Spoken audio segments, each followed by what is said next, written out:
I outed my vengeful husband to his new wife when he tried to stop me from rehoming my dog due to health issues. My second husband was a cheating, gaslighting, angry, highly macho, competitive and controlling jerk. When we got married he swore we were never going to get a pet, but literally within hours of my kids coming back from their dad and stepmoms, and said they were going to get them a dog when the weather got warmer, all of a sudden we had to get them a dog first. We got a male Brittany Spaniel from a breeder, and he turned out to be very loving, intelligent, and a great hunting dog. My kids and I adored him, but I hated how roughly my husband treated him when he got mad.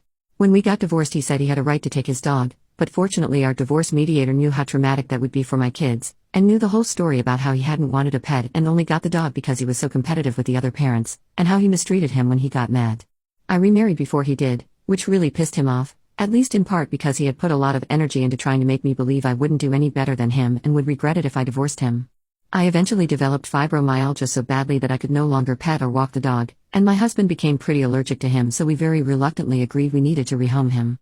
That was the best decision because my eldest was off to college at that point and my younger was only at my home half the time, and my husband became pretty allergic to him.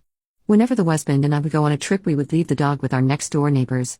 The mom was a stay-at-home mom, the dad worked out of his home office and they had 4 young children, so the dog loved being at their house because he always got a lot of attention, and they really loved having him because they didn't have their own pets. Sometime after my husband remarried, the family moved across the country and ended up literally 10 minutes from my mother.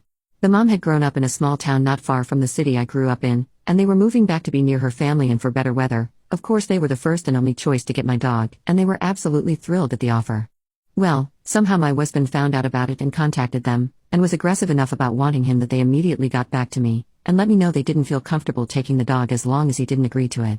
They'd never felt super comfortable around him because he was so macho and could be aggressive, and even though they were already across the country, they understandably didn't want to be in the middle. He was living in a little townhouse with a tiny yard, and he and his wife were both working full-time.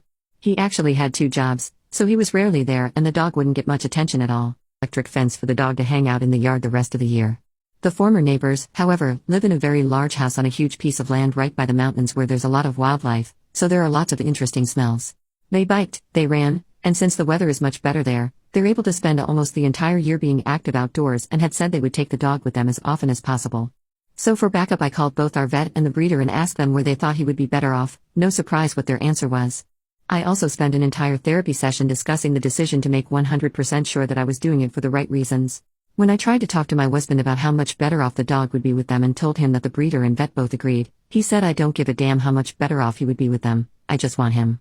That shocked me, because it seemed quite apparent that he only wanted the dog as a symbolic win, because he was pissed off at how much he lost in the divorce since the dog, the kids, the house, and almost all of the money and furniture were mine, and about the fact that he was wrong in his predictions about how much I would regret divorcing him. He always glared at my husband and me when we saw each other at our spiritual center. So I asked around and got his wife's email, and let her know exactly what was transpiring, including everything I had done to make sure the neighbors were the best home for him, and quoted what he said about not caring if the dog really would be better off with the neighbors.